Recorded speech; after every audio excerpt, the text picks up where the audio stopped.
Hello friends, நம்ம இன்றைக்கி என்ன பார்க்க போகிறோம்னா எப்படி சத்து மாவு உருண்டை வந்து செய்கிறதுன்னு பார்க்க போகிறோம். இந்த இது வந்து ஃபுல் அண்ட் ஃபுல் நட்ஸ் வச்சு செஞ்சது.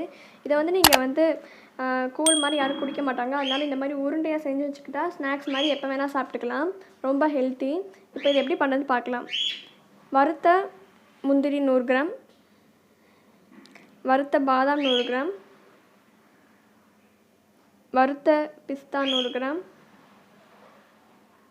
வறுத்த அரிசி 200 கிராம். இதுக்கு பதிலாக நீங்கள் வேறு கூட யூஸ் பண்ணிக்கலாம். வறுத்த வேர்க்கடலை 100 கிராம்,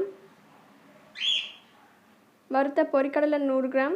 இப்போ இது எல்லாத்தையும் நம்ம வந்து ஒரு பிளேட்டில் போட்டு மிக்ஸ் பண்ணி எடுத்துக்கிறோம். இப்போ இதை வந்து நம்ம மிக்சியில் போட்டு நல்லா அரைச்சிக்கிறோம். ரொம்ப சாஃப்டாக இல்லாமல் கொஞ்சம் நெருன்னு. இப்போ தேவைப்பட்டால் நீங்கள் வந்து உப்பு வந்து சேர்த்துக்கலாம். இப்போது வெல்லம் வந்து 200 கிராம் எடுத்துக்கிட்டு அதை வந்து நம்ம பாகு பண்ண போகிறோம். அந்த மாவில் மிக்ஸ் பண்ணுறதுக்காக தண்ணி ஊற்றி எனக்கு கொஞ்சம் லைட்டாக கெட்டியாக வர வரைக்கும் நம்ம வந்து மிக்ஸ் பண்ண போகிறோம்.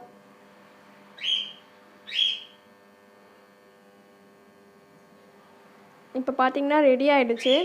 இப்போ இதை வந்து நம்ம செஞ்சு வச்சுருக்க அந்த மாவில் வந்து ஊற்ற போகிறோம். இந்த மாதிரி வடிகட்டி ஊற்றுனீங்கன்னா வெள்ளத்தில் மேலே ஏதாவது இது டஸ்ட் இருந்துச்சுன்னா அதை வந்து வடிகட்டி ஃபில்டர் ஆகிடும்.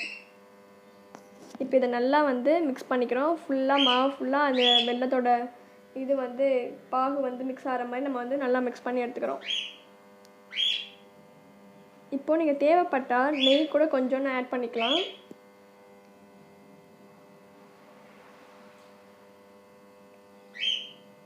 கிஸ்மிஸ் எடுத்து நம்ம எல்லா பால்லையும் வந்து ஒன்று வச்சு நம்ம விட்டுப்போம். இதுக்கு பதிலாக நீங்கள் வந்து கருப்பு திராட்சை, ஆம்பூர் திராட்சை அது மாதிரி கூட நீங்கள் வந்து யூஸ் பண்ணிக்கலாம்.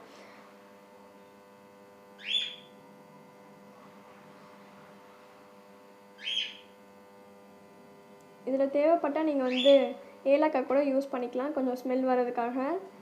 நார்மலாகவே ஸ்மெல்லாக தான் இருக்கும், ஏலக்காய் வந்து யூஸ் பண்ணிக்கலாம். இப்போயே செஞ்சு முடிச்சாச்சு. இப்போ இதை வந்து நான் வந்து ஃபேனில் வந்து நல்லா காய வைக்கிறேன். ஒரு 1/2 hour காஞ்சதுக்கப்புறம் ரெடி ஆகிடுச்சு. இப்போ நீங்கள் எப்போ வேணால் இதை வச்சு யூஸ் பண்ணிக்கலாம். ரொம்ப டேஸ்டியான ஹெல்த்தியான சத்து மாவு வந்து ரெடி ஆகிடுச்சு.